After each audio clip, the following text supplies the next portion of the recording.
La participation des différents publics concernés par les politiques climatiques est tout à fait cruciale, notamment aux échelons territoriaux dans la région Nouvelle-Aquitaine.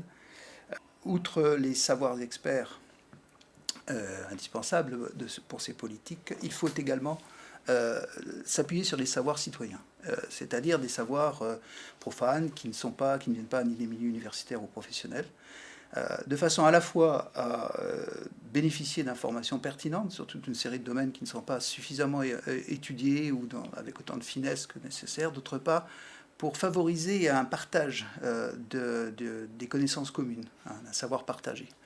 Et toutes ces démarches sont aussi fondamentales du point de vue de l'acceptabilité sociale des politiques que l'on souhaite mettre en œuvre. Une large participation du public permettrait de passer d'une adaptation purement ajustement à une adaptation transformationnelle, c'est-à-dire une adaptation au changement climatique qui serait porteuse de transformation sociétale en direction d'une société socio-écologiquement adaptée.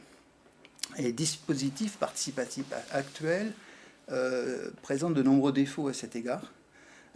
Souvent, ils concernent uniquement des ajustements à la marge pour les projets contestés. Les maîtres d'ouvrage prennent rarement en compte, si vous voulez, les questions d'utilité sociale, d'opportunité des projets. On a aussi affaire à des dispositifs qui sont orientés ou utilisés dans un sens particulier. Et je pense particulièrement à l'enquête d'utilité publique, qui a pourtant été réformée de nombreuses fois, et qui aujourd'hui suscite une très grande méfiance à l'égard de la part des citoyens, parce qu'ils considèrent que souvent c'est un moyen de faire accepter des décisions déjà prises.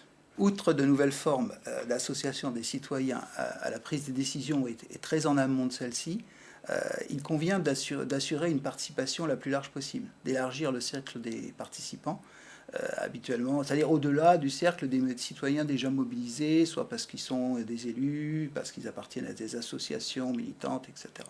Et c'est quelque chose de très important aussi pour assurer une meilleure acceptation de ces politiques, une meilleure élaboration de ces politiques. Sur cette question, il faut aussi être conscient que cette participation suppose une meilleure éducation des citoyens aux questions environnementales et en particulier climatiques.